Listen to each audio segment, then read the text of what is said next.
Hello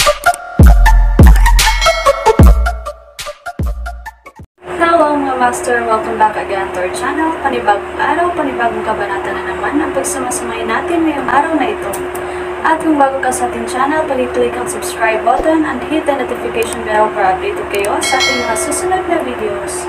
So mga master, bago natin simulan ang ating kabanata ngayong araw na ito, huwag po sana natin skip yung ads mga master no, dahil malaking bagay na po yan sa ating munting channel. So simulan na natin kabanata ngayong araw na ito. Let's go! Kabanata 461 hanggang 470. Kabanata 461, magsamang muli kay Bran Cook sa lungguhit isa. Miss, ang babaeng iyon ay may madungis na bibig, hayaan mo akong turuan siya ng isang leksyon para sa iyo. Pagkaalis ng sasakyan ni Julius Reed, sinabi ni King Kong sa malalim na boses. Balo, ang salitang ito ay isang walang hanggang sakit para kay Kela Radcliffe. Ito rin ang salitang Kela Radcliffe na pinakakinatatakutan. Napakalinaw ni King Kong tungkol dito. Sampal. Sinampal siya ni Kela Radcliffe at malamig na tumingin kay King Kong, "Since when is your turn to make decisions for me?" Oo, miss, bumagsak ang mukha ni King Kong, at iniyuko niya ang kanyang ulo. Ilang sandali pa, huminga ng malalim si Kela Radcliffe at sinabing, napaka-capable ng lalaking iyon. Sa ganitong panahon, ginagamit namin ang isa't isa.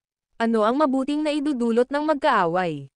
Tumingin siya kay King Kong, ang kanyang tapat na lingkod, gusto mo bang umani ng mga benepisyo si Jennifer Lopez nang walang anumang pagsisikap?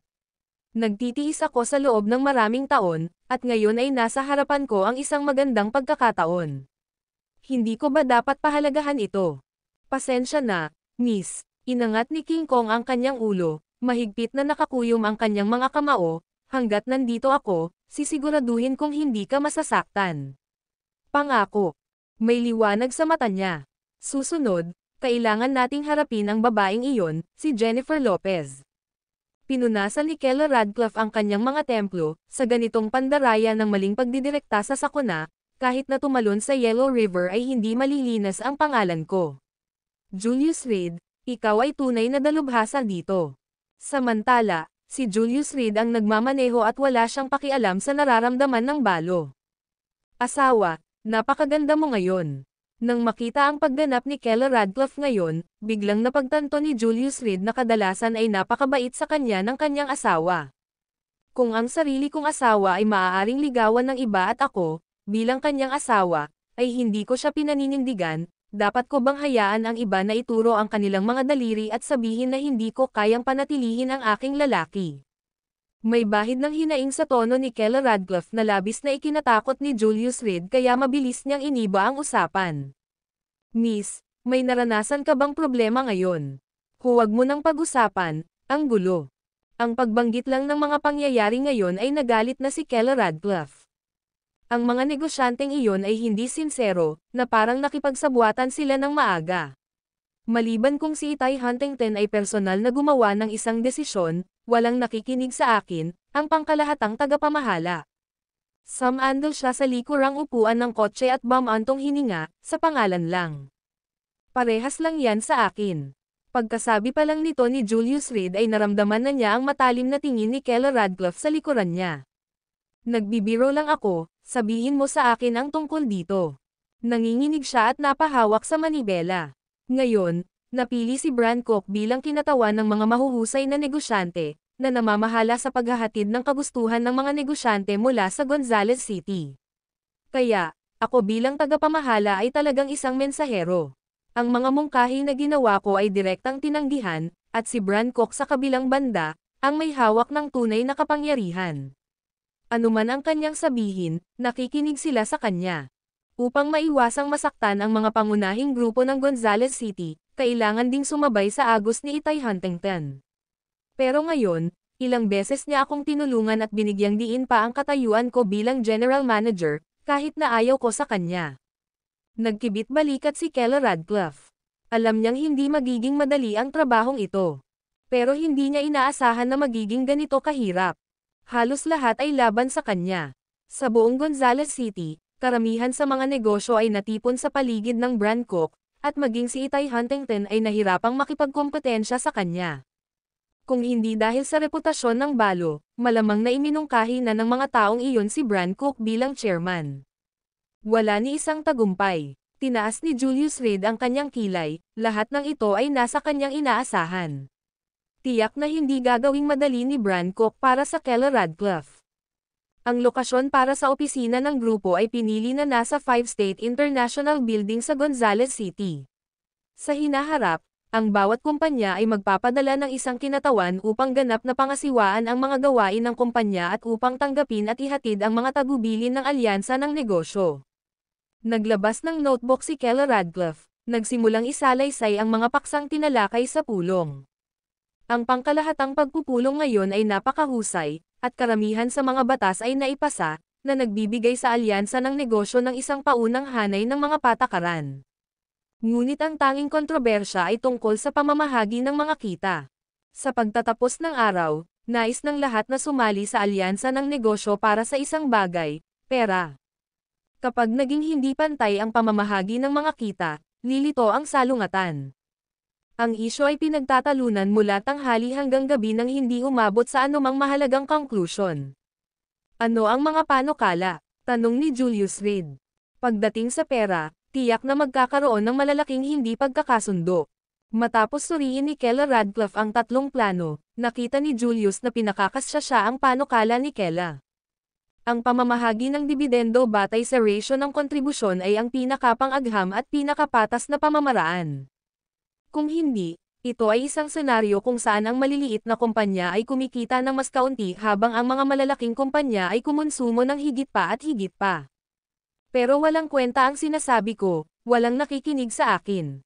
Keller Radcliffe said with a sense of helplessness. Mayroong sosyal na pagtitipon ngayong gabi, na nakatakda sa alas 8 sa 5 State International Building.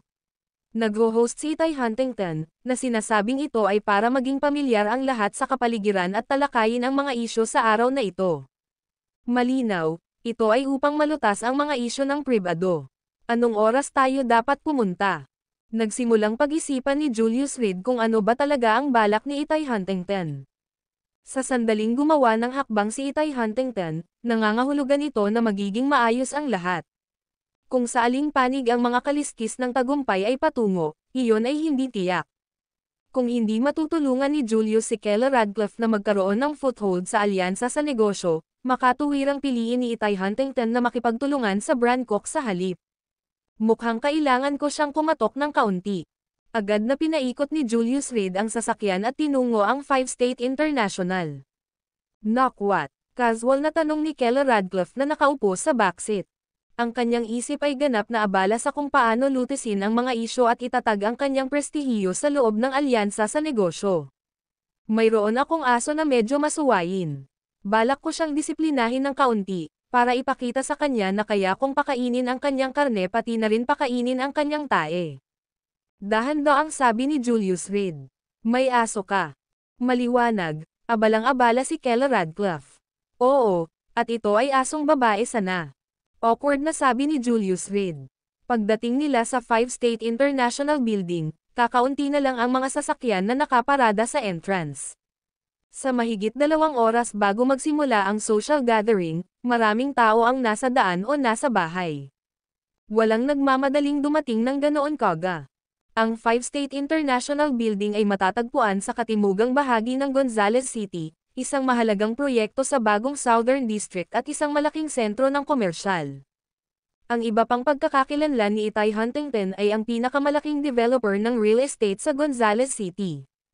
Matapos ang pagbagsak ng pamilyang Brandon, sinamantala niya ang pagkakataong makuha at matuno ang marami sa kanilang mga ari-arian at nagsimulang magtayo ng malaking bilang ng mga komersyal na gusali ng opisina.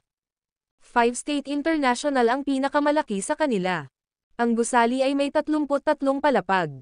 Mula sa ika-19 hanggang sa 33 palapag, lahat sila ay kabilang sa Itay Huntington at inilaan sa alyansa ng negosyo. Ang mga gastos ay na-waive para sa unang 3 taon, pagkatapos nito ay ibabawas sila mula sa mga kita ng alyansa batay sa normal na mga rate. Agad nitong nalutas ang problema sa paghahanap ng lokasyon para sa alyansa at perpektong nalutas ang unang kahirapan ng lahat. Ito rin ang unang hakbang sa pagtatatag ng kanyang awtoridad bilang chairman pati na rin ang pakikipag-ugnayan sa mga may-ari ng negosyo ng Gonzales City. Aba, nagkataon lang, si Mr. Cook. Pagpasok pa lang nila sa gate ng 5 State International, nakita na nila si Bran Cook na nakikihalubilo sa ilang negosyante mula sa Gonzales City, nagbubulungan at nagtatawanan. Oh, Mr. Reed. Nang makita si Julius Reed, agad na nagdilim ang mukha ni Bran Cook. Ang video na ito ay edited by Urban Storytelling. Kabanata 462 muntik nang maging yunak sa lungguhit isa. Mula ng araw na iyon ay pinahiya siya sa Twilight Mansion, talagang ikinalat ni Julius Reed ang video, na naging sanhi ng pagkaladkad ng reputasyon ng Cook family sa putikan. Ngunit si Bran Cook, sa pamamagitan ng agresibong relasyon sa publiko, ay nagawang ibalik ang takbo ng opinyon ng publiko. Ngayon, sa mata ng karamihan ng mga tao, si Julius Reed ay walang iba kundi isang bully na nambibiktima sa mas mahina, isang tunay na kontrabida.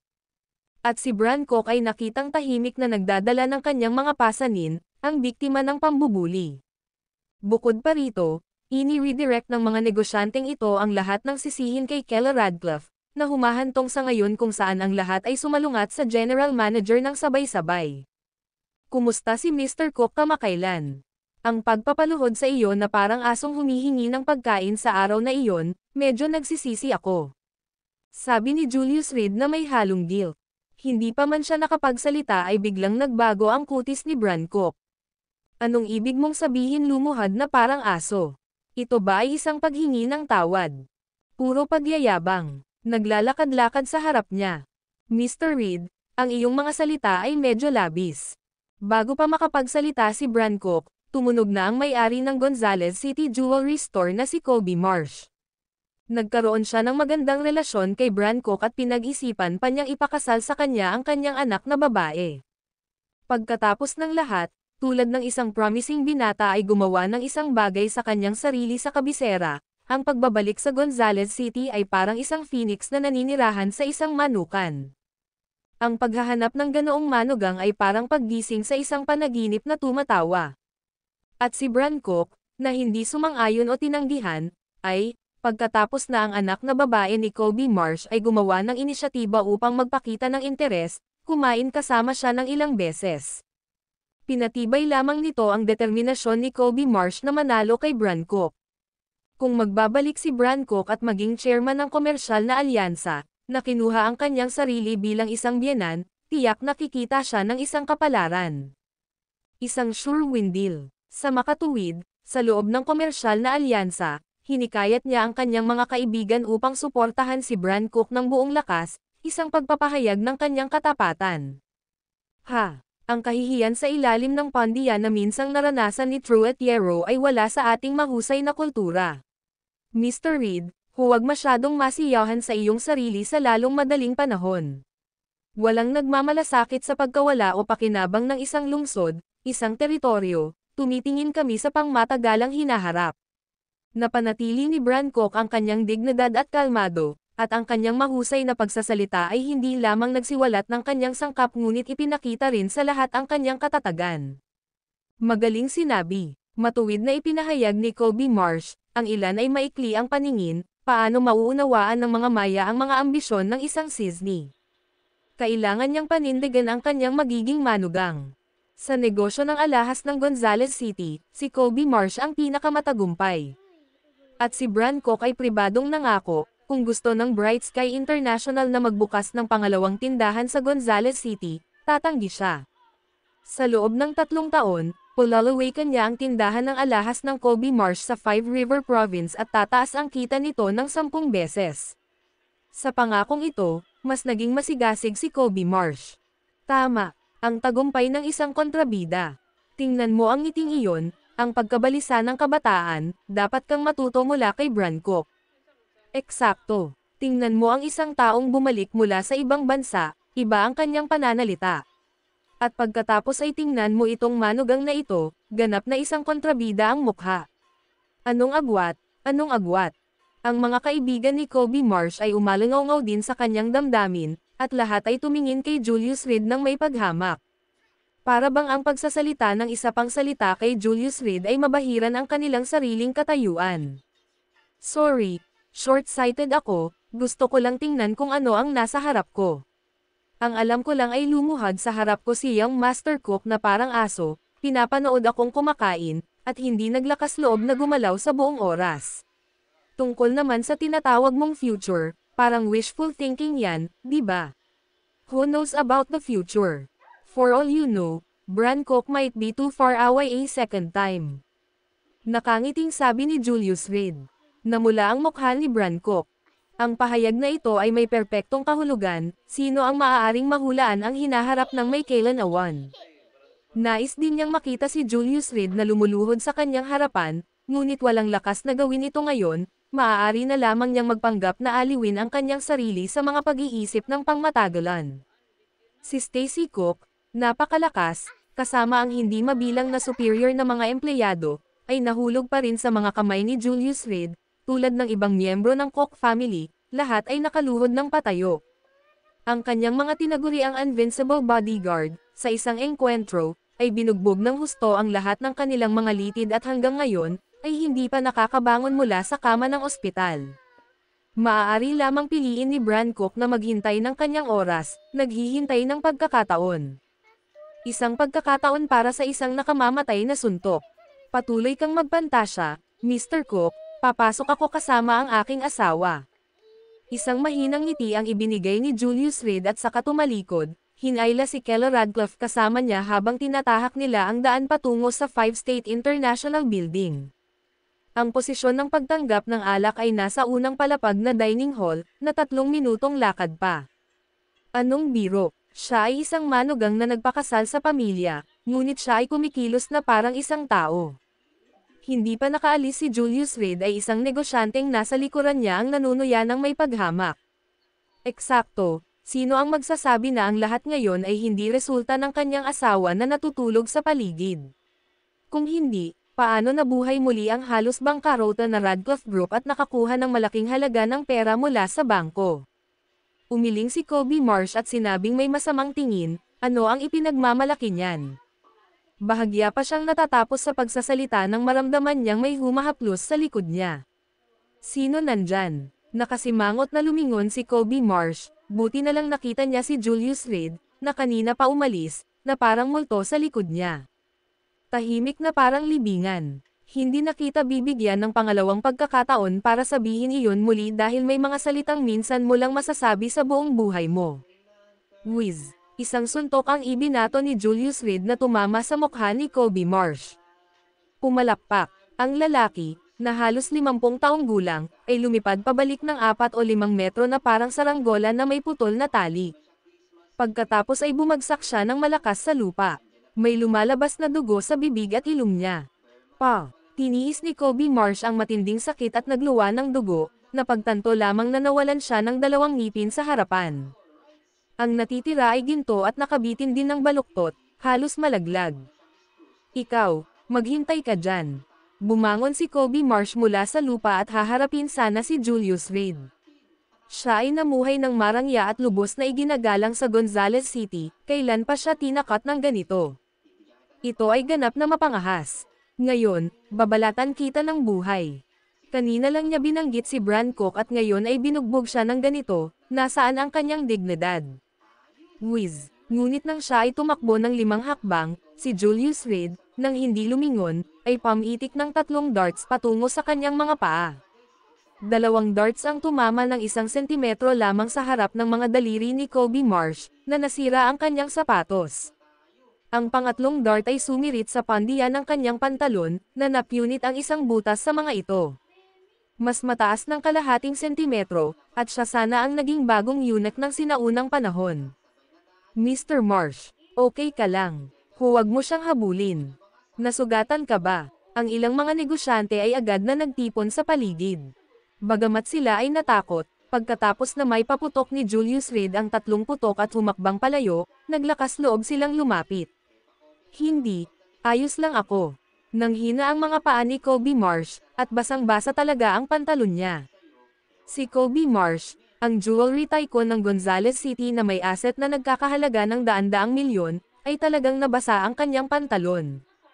Mr. Marsh, huwag mong isapuso. Ngayon naiintindihan na ng lahat kung bakit kailangan kong lumuhad sa Twilight Mansion. Sobra na siya. Nakita ni Brancock ang kanyang pagkakataon at lumapit siya upang painitin ang apoy. Tumawag ka ng pulis, may dala siyang mga nakatagong armas. Napabuga ng hangin si Kobe Marsh na may nanginginig na mga paa, pakiramdam niya ay muntik na siyang nakatakas sa kamatayan, lalo na sa malamig na simoy ng hangin na dumadampi sa pandiyan ng kanyang pantalon.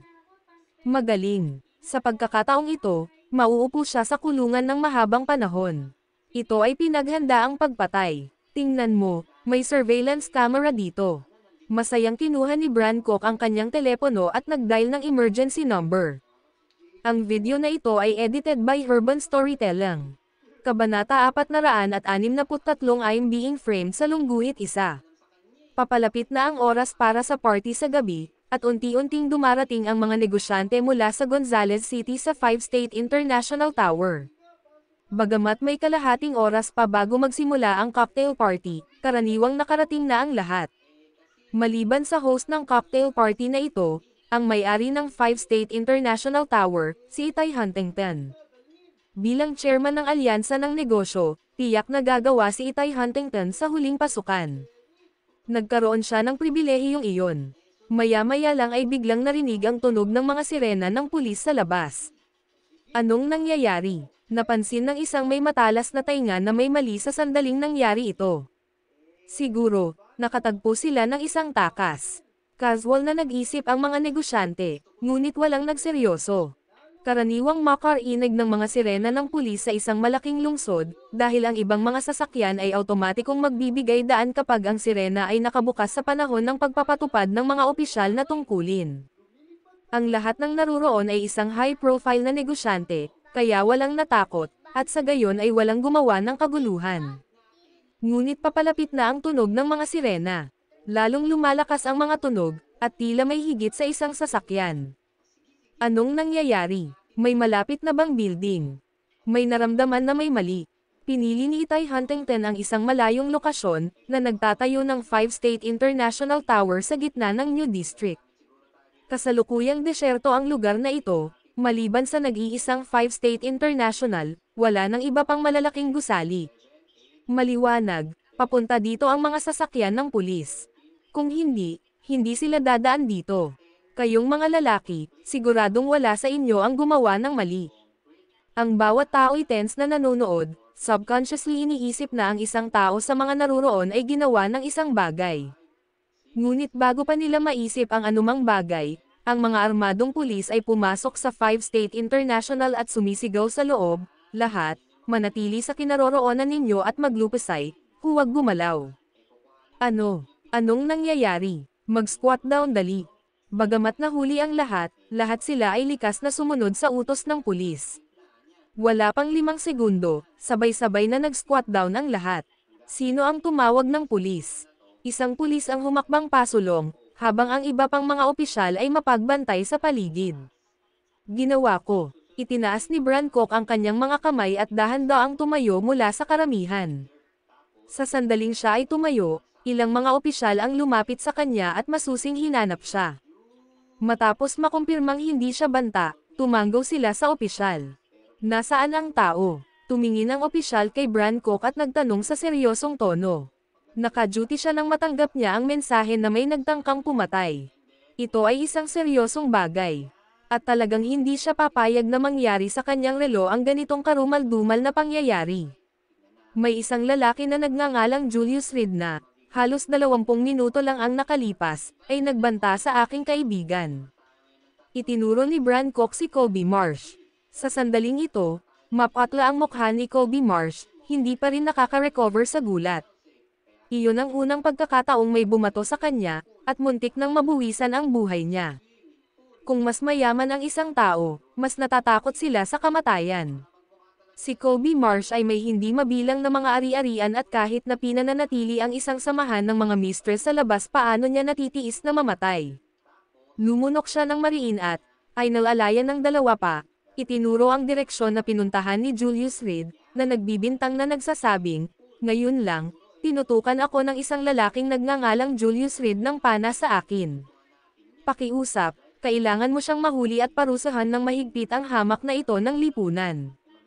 Ang iligal na pagmamay-ari ng isang nakatagong sandata, kasama ang pinagplanuhang pagpatay, ay sapat na upang ilagay si Julius Reed sa likod ng mga bar habang buhay.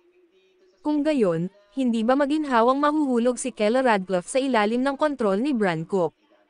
Kung wala si Julius Reed na nagdudulot ng gulo dito, ang posisyon ng General Manager ng Business Alliance ay tiyak na kay Bran Cook. At maging ang posisyon ng Chairman Itay Huntington ay maaaring kunin ni Bran Cook sa maikling panahon. Nasaan siya? Nang marinig ang ulat ng kanyang nasasakupan, agad na nag-igting ang nerbiyos ng opisyal. Kung ang kabilang partido ay naghagis ng malamig na dart, sila ay ganap na hindi handa. Tungkol saan ito? Habang nasa gilid ang lahat, lumabas si Julius Reed sa banyo sa 5 State International Building.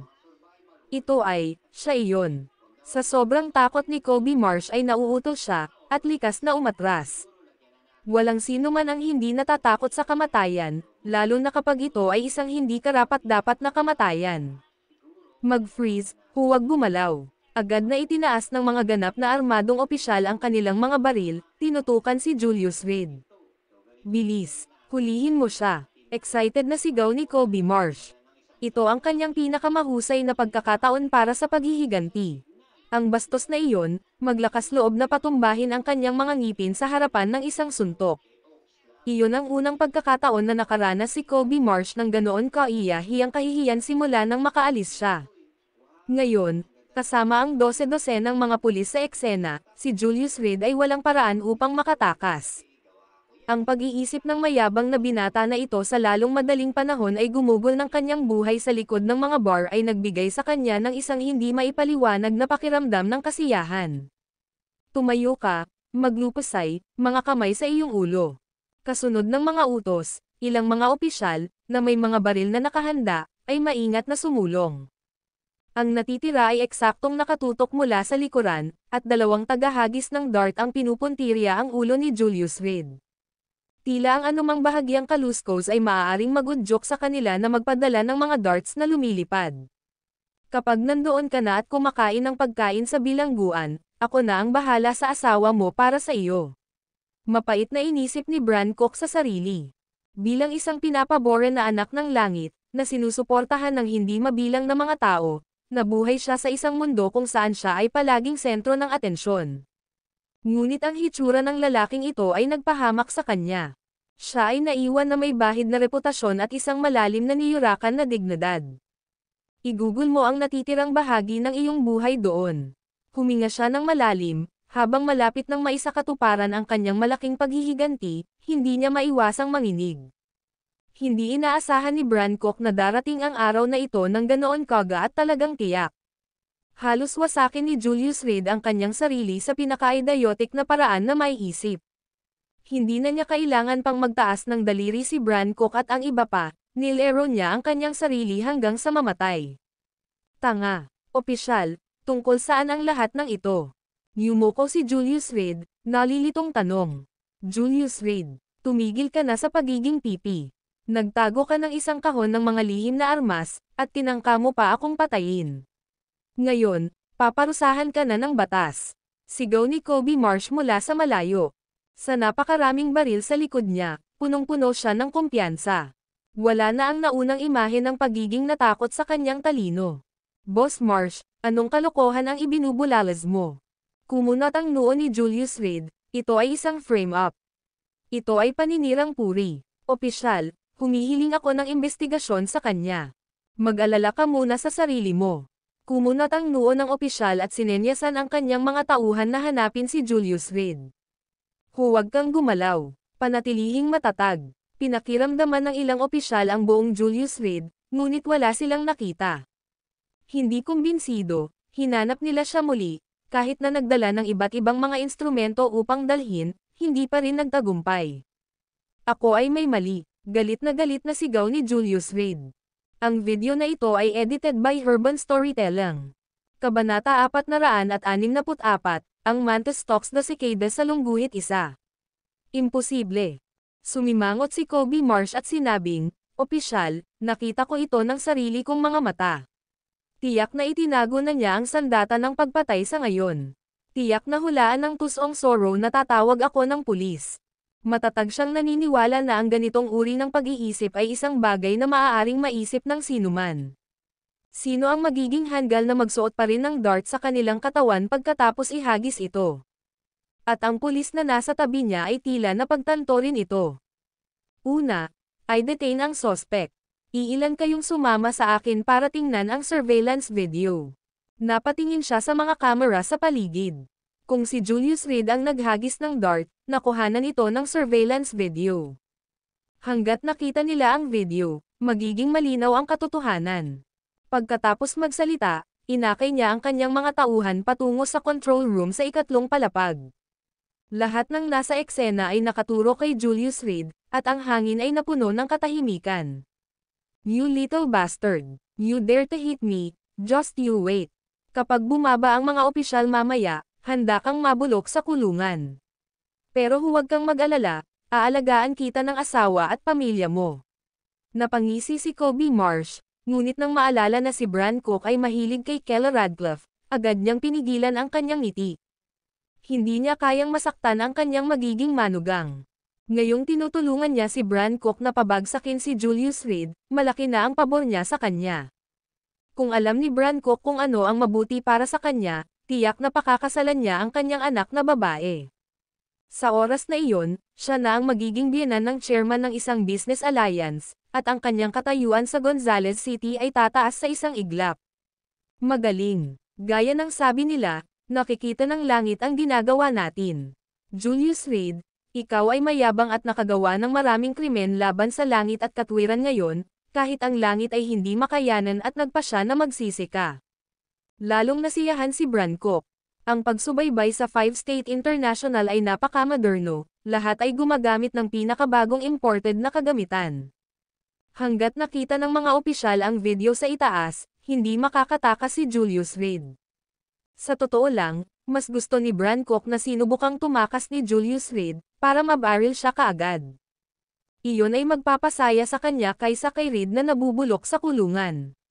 Dahil kung hindi mamatay ang ganoong lalaki, hinding-hindi siya makakadama ng kapanatagan sa kanyang puso. Mula nang magkakilala silang dalawa, naging bangungot na si Julius Reed sa isipan ni Bran Cook. Habang nabubuhay siya, madyay gising si Bran Cook sa kanyang mga panaginip sa takot. Sa mahigit 20 taon, ang kaunting kahihiyan na mabibilang niya sa kanyang mga daliri ay dinala sa kanya ni Julius Reed. Ang bawat pakikipagtagpo sa kanya ay nag-iiwan kay Bran Cook na may matagal na mga anino. Sa totoo lang, mabuting tao ako. Iniinsulto mo ako ng ganito sa sarili mong panganib. Bahagyang bumantong hininga si Julius Reed, hindi nagpapakita ng kahit kay titing na tensyon ang kanyang mukha. Hindi siya mukhang isang taong nakagawa ng krimen. Kaharap ang napakaraming pulis, paano siya hindi matatakot? Nagtaka pa nga si Kobe Marsh kung nakakita ba siya ng mga bagay. Ngunit ang butas ng bala sa kanyang paanan ay patuloy na nagpapaalala sa kanya na talagang may baril ang lalaking nasa tapat niya. Ang mga bakas sa kanyang sapatos ay sinabi rin sa kanya na ang lalaki sa kanyang tapat ay tapos na.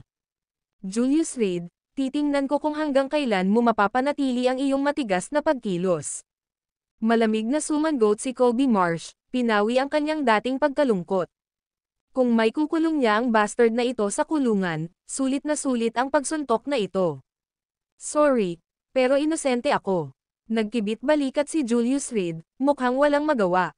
Hindi nagtagal, bumaba ang mga opisyal mula sa itaas kasama ang kanilang mga tauhan, mukhang hindi nasisiyahan. Opisyal, maaari ba natin siyang arestuhin ngayon? Excited na tanong ni Kobe Marsh. Matagal na niyang hinihintay ang sandaling ito. Nasira ang surveillance. Lumakad ang opisyal sa harap ng mga tao at bumantong hininga, mayroon pa ba tayong ibang ebidensya? Kung hindi, dahil sa hindi sapat na ebidensya, kailangan nating palayain siya ng walang kaso. Hindi ito maaaring mangyari. Paano masisira ang pagsubaybay? Talagang imposible. Excited na sigaw ni Kobe Marsh. Paano masisira ang bagong naka-install na surveillance sa 5-state international building? Ito ay dapat na si Julius Reed ang gumagawa. Ano ang iyong ipinahihiwatig?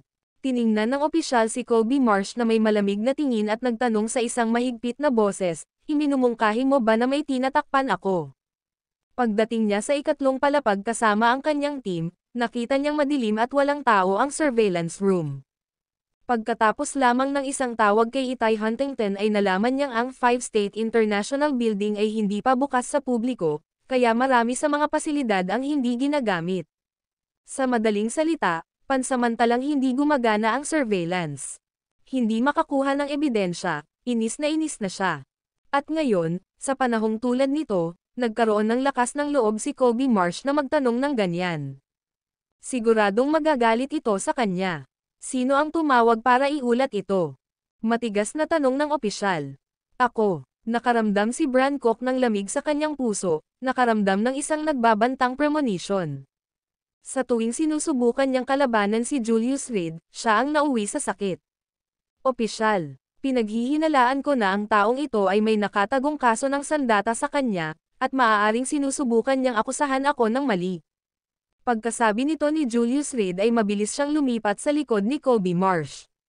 Anong ginagawa mo? Sabay-sabay na sumigaw ang mga pulis, habang ang kanilang mga baril ay muling nakaturo kay Julius Reed.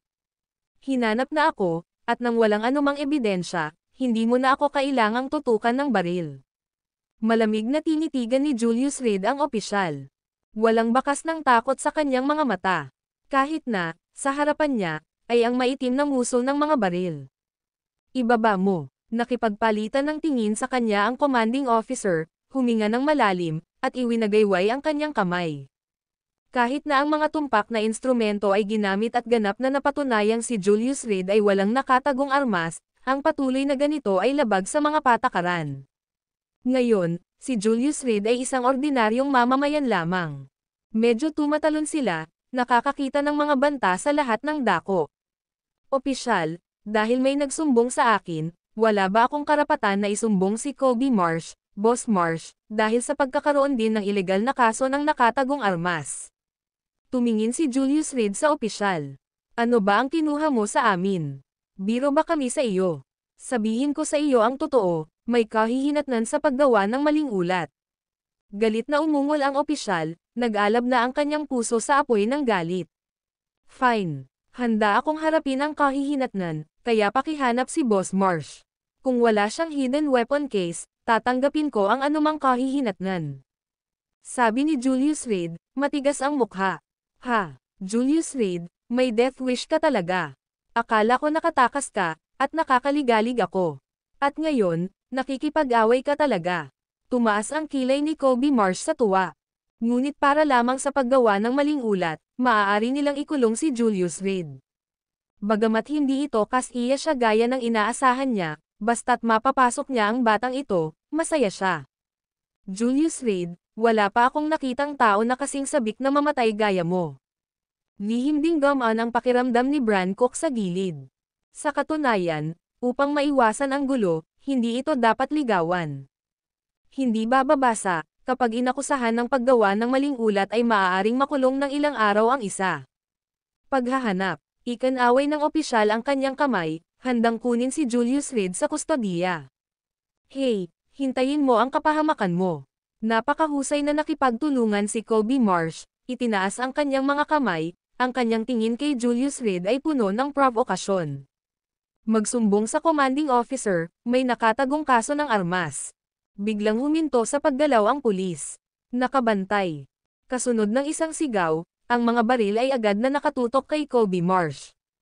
Opisyal, ako, bago pa makapagpaliwanag si Kobe Marsh, itinulak siya sa lupa ng pulis na nasa likuran niya, at agad na sinampal ang mga pusas. Ang video na ito ay edited by Urban Storytelling. Kabanata 465, ang Maya ay tumatangkad sa likod sa lungguhit isa. Ako, bago pa maibuka ni Kobe Marsh ang kanyang bibig para magsalita, nataman ng husto ang kanyang ulo. Mag-ayos ka. Matapos makumplito ang aksyon, isang opisyal ang naglabas ng isang dart box mula sa baywang ni Kobe Marsh. Tingnan mo. Tingnan kung tumutugma ang modelo. Nang makita ang dart box na ito, lumiwanag ang mukha ng opisyal sa pananabik. Ang araw na ito ay hindi isang nasayang na paglalakbay. At parang ito talaga ang ginagawa nitong Kobe Marsh sa harap nila. Ang pinakamalaking may-ari ng tindahan ng alahas sa Gonzales City, talagang nagtatago ng dark box. Ang pag-iisip lang ay nakakakilig. Magulat, Ginoo, ang modelo ay tumutugma sa mga butas sa lupa, sigurado kami na ang mga ito ay parehong darts. Para sa mga partikular na gawain, kailangan nating gumawa ng karagdagang detalyadong pagsusuri. Maingat na sinabi ng isang opisyal na responsable sa pag-inspeksyon sa dart box pagkatapos magsuot ng puting guwantes. Siya ay nagkaroon ng mga dekada ng karanasan sa kanyang trabaho at nagkaroon ng hindi mabilang na mga karanasan. Bagamat hindi niya tiyak na masasabing ito ay 100% tiyak, ang katumpakan ay tiyak na higit sa 99%. Sa loob ng departamento ng pulisya, mayroon siyang napakataas na antas ng kredibilidad. 3 darts ang pinaputok, at tumugma ang mga ito sa eksena. Kapitan, maaari tayong arestuhin. Ibalik mo siya. Sa isang malakas na sigaw mula sa opisyal, agad na sinamahan ng mga pulis si Kobe Marsh, itinulak siya sa kotse ng pulis. Inosente ako, sir, si Julius Reed talaga ang may gawa nito. Malakas na sigaw ni Kobe Marsh, natakot hanggang sa mabasa ang sarili. Bran Cook, Mr. Ghost, Denzel Davenport, nakita ninyong lahat, magsalita kayo para sa akin. Desperado siyang tumawag sa kanyang mga kasamahan, sinusubukang gamitin ang kanilang mga patoto para linisin ang kanyang pangalan. Ngunit kung may matibay na ebidensya sa harap nila, sino ang maglalakas loob na tumstigo? Ang bawat isa ay isang elite na negosyante sa Gonzales City, walang sino man ang nanganganib na masangkot. Pinakamabuting protektahan ang sarili at pangalagaan ang sariling reputasyon. Kung kasali, sapat na ang ilang araw para mabangkarote ang isang kumpanya. O kahit isang tao na malugi. Kapag bumagsak ang pader, lahat ay nagtutulak. Sa harap ng mga interes, ang tinatawag na pagkakaibigan ay walang iba kundi isang biro. Ibinaling ni Bran Cook ang kanyang ulo, ayaw nang masaksihan ang eksenang ito. Nasuri na ang eksena, si Julius Reed ay walang dalang dart box. Dagdag pa, dahil ang baril na natagpuan sa Kobe Marsh ay halos tumutugma sa eksena, kakaunti na lamang ng mga opisyal ang naiwan upang mag-monitor sa labas, habang ang karamihan ay bumalik upang suriin ang mga fingerprint sa baril sa pamamagitan ng mga teknikal na paraan. Ang lahat ay pinagbawalan na umalis sa 5-State International sa loob ng 2 oras. Ngunit ang party ay natuloy gaya ng dati. Kahit na ang insidente ay nagpapahina sa espiritu ng lahat. Maraming tao na hindi malapit kay Kobe Marsh ang naniniwala na ang pagdadala ni Boss Marsh ng baril sa party ay hindi maganda. Nahaharap sa hinala ng isang pulutong ng mga negosyante, si Bran Cook ay walang pagpipilian kundi isakripisyo ang sangla upang iligtas ang hari. Para iwanan si Kobe Marsh. Kung hindi, masasaktan niya ang isang malaking grupo ng mga negosyante sa Gonzales City. Nakaistilong late dumating si Itay Huntington, bagamat mas maaga siya ng 5 minuto kaysa sa napagkasunduang oras. Oh, anong nangyari dito? Nang makita niya ang kotse ng pulis sa pintuan, kasama ang ilang mga opisyal, lumapit siya para magtanong, "Hello, ako ang may-ari ng gusaling ito. Maaari ko bang itanong kung ano ang nangyari dito?" Dati siyang nakatanggap ng tawag mula sa pulisya hinggil sa surveillance system sa 5-State International Building. Ngunit bago pa siya makapagtanong ng mga detalye, ibinaba na nila ang tawag. Ngayon, sa pagpasok, sinalubong siya ng ilang mga pulis, na ikinagulat niya. Ano ang nangyari noong wala ako? May nagtatago ng isang kahon ng mga nakatagong armas at nahuli na. Miss Huntington ay hindi kailangang mag-alala, ang iyong kaganapan ay maaaring magpatuloy. Hanggat ito ay kumpirmadong personal na aksyon ni Mr. Marsh at walang kaugnayan sa iyo, kami ay aalis kaagad.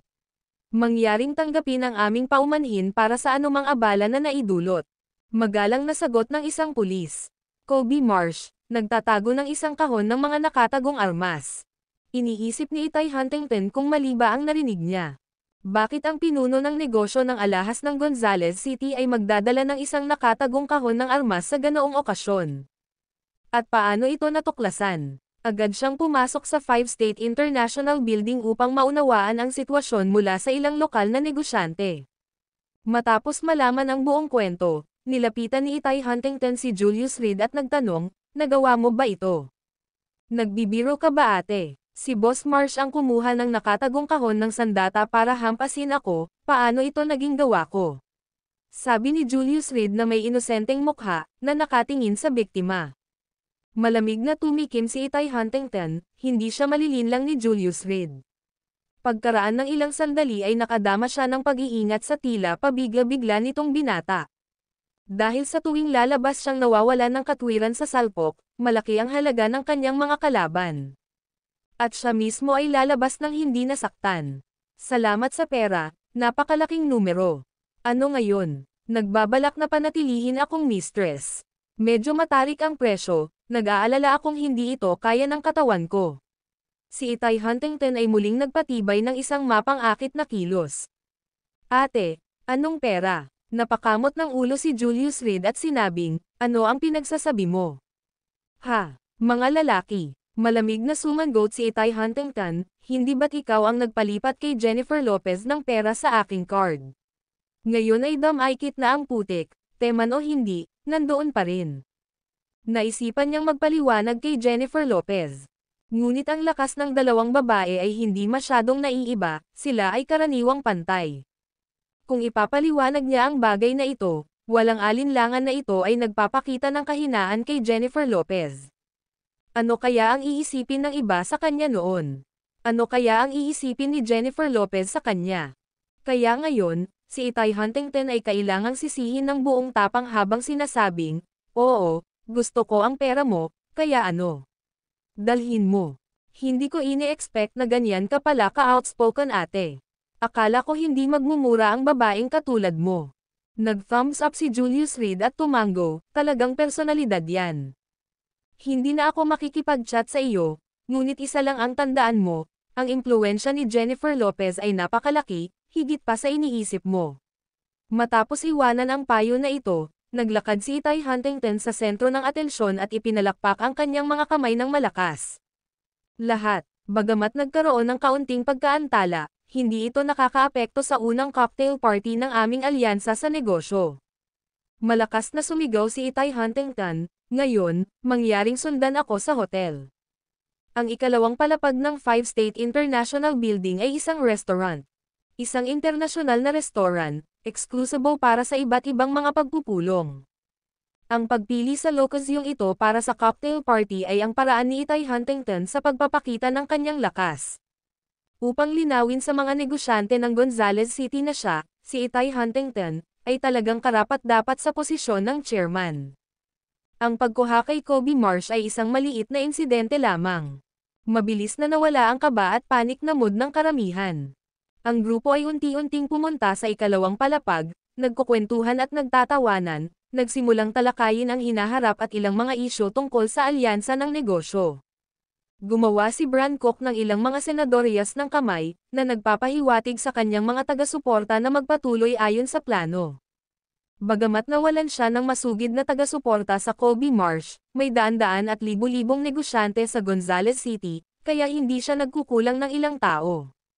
Nang unti-unting umupo ang mga tao, sunod-sunod na inihain ang mga pagkain na inihanda ng maaga. Pagkatapos ay dahan-daang lumakad si Itay Huntington sa podium, kinuha ang mikropono at mahinang nagsalita, mga ginoo at mga ginoo, maligayang pagdating sa 5 State International na gusali. Ang dahilan ng pag-imbite sa lahat dito ngayon ay upang tapusin ang aming pamamahagi ng pamamaraan ng kita. Nang matapos siya, tumahimik ang silid. Nagniningning ang mga mata ni Bran Cook, matagal na niyang hinihintay ang sandaling ito. Ang video na ito ay edited by Urban Storytelling. Kabanata 466 na tanggapin ng mga may kakayahang lalaki ang mga pananagutan sa lungguhit isa. Mula noong sinaunang panahon, ang mga tao ay namatay para sa kayamanan habang ang mga ibon ay namamatay para sa pagkain. Mas binibigyang diin ng mga mangangalakal ang kita. Sa Gonzales City, mahigit 100 negosyante ang huminto sa kanilang mga gawain upang magtipon sa 5 State International, hindi lamang para kumain. Kahit na ang pinakamaliit sa kanila ay ipinagmamalaki ang netong halaga na milyon-milyon, hindi mabilang na iba ang nagmamay-ari ng mga ari-arian na lampas sa 100 milyon. Dumating sila ng maaga ngayon upang tapusin ang pamamaraan para sa pamamahagi ng tubo. Ang brand Coke ay kumakatawan sa malalaking grupo ng pananalapi, na may suporta ng maraming malalaking may-ari ng negosyo sa Gonzales City. Bilang kapalit, ang mga panukalang iniharap ni brand Coke ay pumapabor sa mga malalaking may-ari ng negosyo, na nagbibigay daan sa kanila na lumaki at unti-unting pumalit sa mas maliliit na negosyo, inaalis ang mas maliliit na entity na ito at makuha ang mga ito sa mababang presyo. Ayon sa plano ni brand Coke, ang alyansa ng negosyo ay mamamahagi ng mga benepisyo batay sa kabuuang tinasa ng mga ari-arian ng mga negosyo. Sa ganitong paraan, ang ilang mga kumpanya ng Shell, o ang mga may mababang kakayahang kumita, ay sasakupan ang isang malaking bahagi ng mga kita. Gayunpaman, ang mas maliliit na negosyo ay kadalasang may mas malakas na mga kakayahan sa paggawa ng kita kaysa sa malalaking negosyong ito. Sa huli, ito ay katumbas ng maliliit na negosyong nagtatrabaho para sa mas malalaking negosyo, na ang mga kapitalista ay nagsisinungaling lamang at nagbibilang ng pera. Gayunpaman, iminungkahi ni Keller Radcliffe ang pamamahagi ng mga kita batay sa ratio ng kontribusyon. Ang mungkahing ito ay umani ng suporta mula sa karamihan ng mga may-ari ng maliliit na negosyo, ngunit mahina ang kanilang sinasabi sa Gonzales City. Hindi nila kayang magsalita dahil ang paggawa nito ay tiyak na makakasakit sa malalaking negosyo. Sa ganitong mga kalagayan, lalala lamang ang kanilang sitwasyon. Ang Radcliffe Group, kung saan nagtatrabaho si Keller Radcliffe, ay isang medium-sized na negosyo sa Gonzales City, na kumakatawan sa mga interes ng maliliit at katamtamang laki ng mga negosyo. At ang kanyang tungkulin bilang general manager ay ang pundasyon kung saan siya sumugal laban kay brand Coke. Kung siya ay manalo, ang kanyang posisyon ay mananatiling ligtas ng ilang sandali. Kung siya ay matalo, si brand Coke ang papalit sa kanyang lugar bilang general manager. Hindi lamang mawawala ni Keller Radcliffe ang lahat, ngunit maaaring kailanganin din niyang magbayad ng mabigat na presyo. Nagtalo kami tungkol sa bagay na ito sa loob ng isang buong araw na walang resulta. Chairman, ano sa palagay mo? Eksakto. Walang panig ang handang makipagkompromiso, at talagang hindi ako sumasang-ayon sa plano ng pamamahagi ni Pangulong Radcliffe. Talagang, hindi kami nasiyahan sa mungkahi ni Pangulong Radcliffe, ngunit sa tingin namin ay mabuti ang mungkahi ni brand Coke, at maaari naming subukan.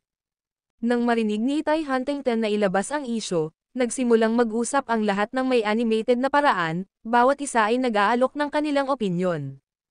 Alam ko ang mga pananaw ng lahat, at lubos kong nauunawaan ang mga ito, nakangiting sagot ni Itay Huntington at tumango, mangyaring huminahon, lahat. Tiyak na walang magiging resulta na kasiya siya sa lahat, at sigurado akong hindi ka rin sasang-ayon sa mga tuntunin ng karamihan. Tama, talagang hindi kami papayag dyan. Kung ginagawa natin ang karamihan sa mga panuntunan, ano ang maituturing na mayorya? Ang iilang negosyo natin ang bumubuo sa karamihan sa market valuation ng Gonzales City. Kahit na ang lahat ng maliliit na negosyong pinagsama-sama ay isang fraction lang natin. Kaya tayo ba ang mayorya, o ang minorya? Ito ay isang napakalaking isyu sa sarili nito.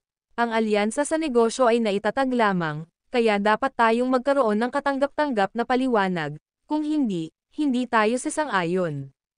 Ang malalaking may-ari ng negosyo ay nagsimulang gumawa ng kaguluhan, habang ang mas maliliit na negosyo ay tahimik na nagprotesta. Ang pananatiling tahimik ang kanilang paraan ng pagtutol. Sa harap ng ganitong kalakaran, ang mga maliliit at katamtamang laki ng mga negosyo ay hindi kayang umalis sa alyansa.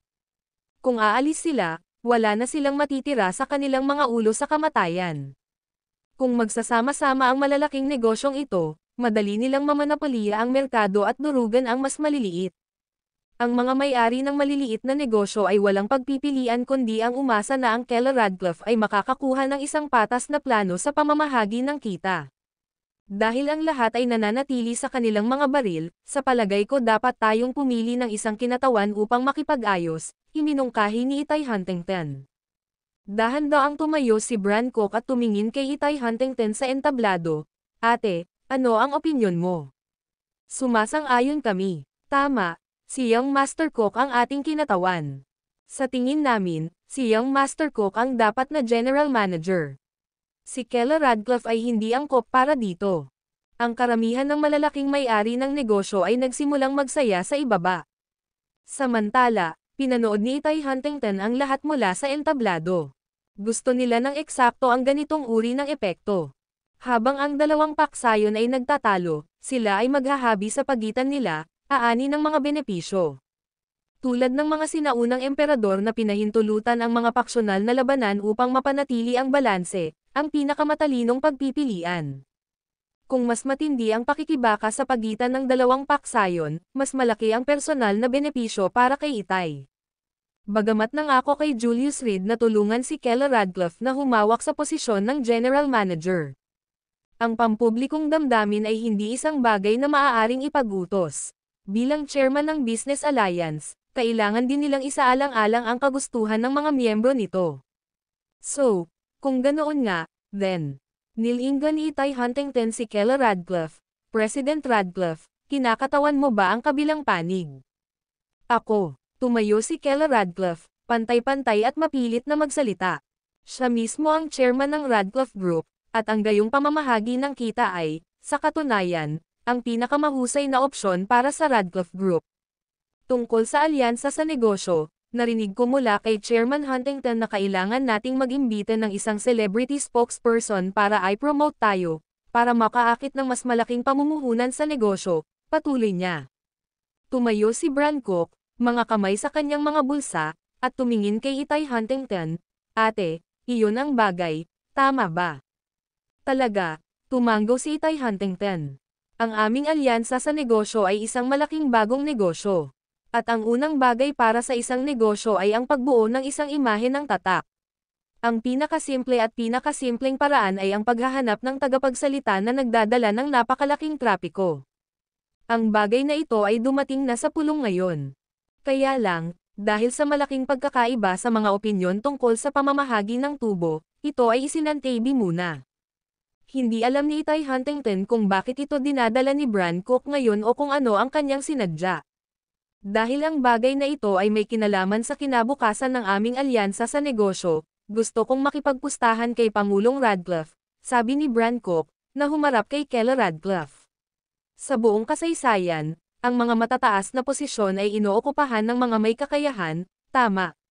Si President Radcliffe ang piniling General Manager ng Wilson Group, at si Cook ay hindi maglalakas loob na gumawa ng mga hindi nararapat na komento. Nagpatuloy siya sa mas mabigat na tono, ngunit kung hindi makumbinsi ng isang tao ang karamihan, ang pagiging nasa ganoong posisyon ay haantong lamang sa kahihiyan. Tungkol sa pagpili ng isang celebrity spokesperson, gusto kong tumaya kay President Radcliffe kung sino ang makakapag-secure ng isang taong may mas mataas na katayuan. Kung dadalhin ni Pangulong Radcliffe ang isang taong mas mahusay kaysa sa akin, si Cook ay susunod na susundin ang iyong mga utos, hindi kailanman hindi sumasang-ayon sa iyong mga tagubilin. Paglingon niya, itinuro niya ang mga may-ari ng negosyo sa likod niya. Susuportahan din namin kayo ng aking mga taga-suporta ng buo, na kinikilala ang inyong tungkulin bilang General Manager. At kung manalo ka, sinalubong ni Keller Radcliffe ang kanyang tingin at nagtanong.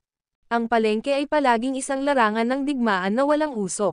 Kung hindi niya makumbinsi ang mga naroroon, si Keller Radcliffe mismo ay hindi gugustuhing maging General Manager. Ang sinabi ni Bran Cook ay totoo, ito ay walang iba kundi ang pagpapahiya sa sarili.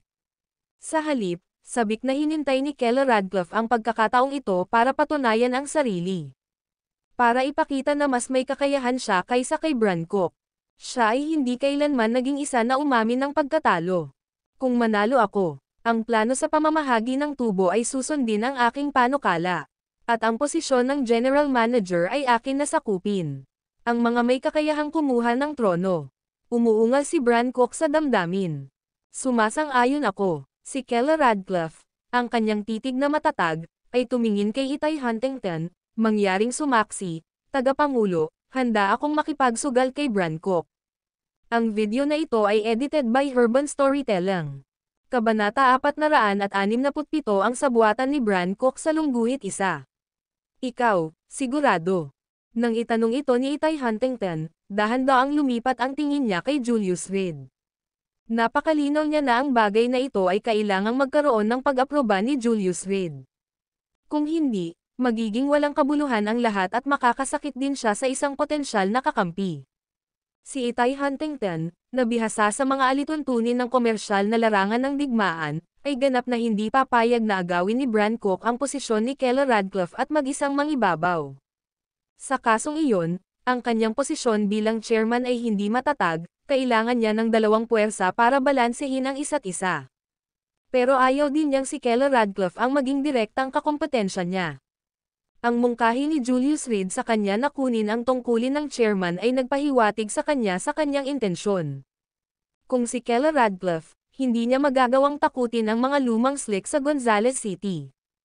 Ito ay si Itay Huntington na, sa kanyang malaking lakas at nakakatakot na reputasyon, ay halos hindi makapigil sa kanila.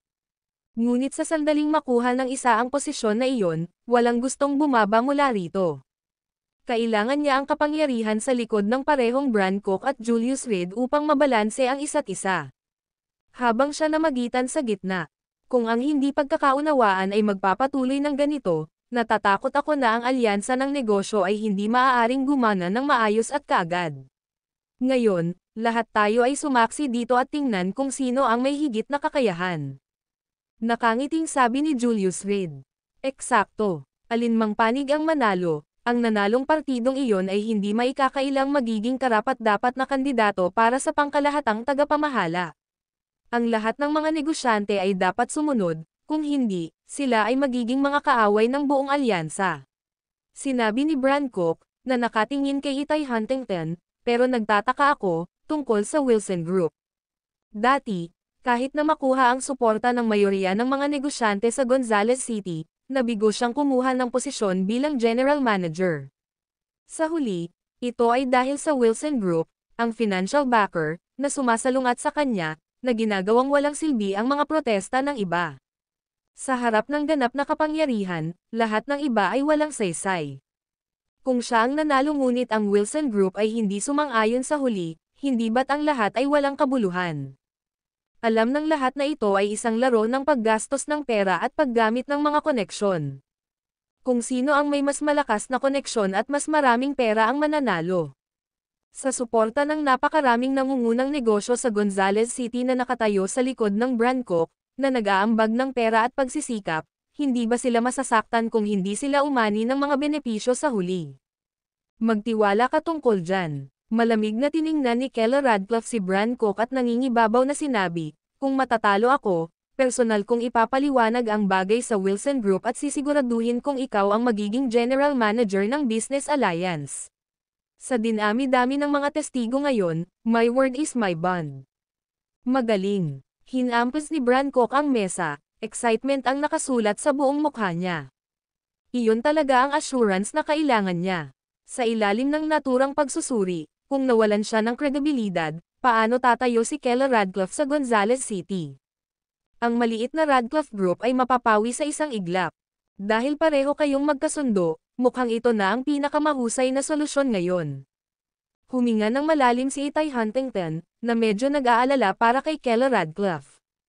Ang pamilyang Cook ay tiyak na magpapasigla sa tubig mula sa likuran, at sa tulong ng mga negosyanteng ito, magiging mahirap para kay Keller Radcliffe na manalo. Bukod dito, si Bran Cook ay matagal nang nakikihalo sa kabisera at may partikular na malawak na koneksyon. Sa ngayon, ang pinakasikat na mga bituin ay aktibo sa kabisera, hindi magiging mahirap para sa kanya na mag-imbita ng ilan sa mga hottest young stars. Sasabihin ko ito ng diretso bago ang anumang bagay, dahil lahat kayo dito ay sumasang-ayon, kapag ang resulta ay lumabas, sino mang tumangging sumunod ay hindi dapat sisihin ako, Itay Huntington, sa pagiging walang galang. Dagdag pa niya, ang pinakamagandang balita ay, anuman ang resulta, kapag naitakda na ang panghuling pamamaraan ng pamamahagi ng benepisyo, ang alyansa ng negosyo ay maaaring magsimulang gumana ng normal. Sa papalapit na Lunar New Year, kapag nalutas na ang usaping ito bago ang pagdiriwang, pagkatapos ng holiday, maaari silang magsimulang tumuon sa mga partikular na bagay at magsimulang kumita ng pera. Walang problema, sabay-sabay na sagot ng lahat. Matapos masabi ang bagay na ito, muling lumuwag ang kapaligiran ng party. Ang lahat ay nag-uusap ng maayos, nagpapalitan ng kasiyahan at nag-e-enjoy sa sandali. Mr. Cook, pinananatili ko ang isang relasyon sa isang batang modelo na nakakakilala kay Asher Marsh.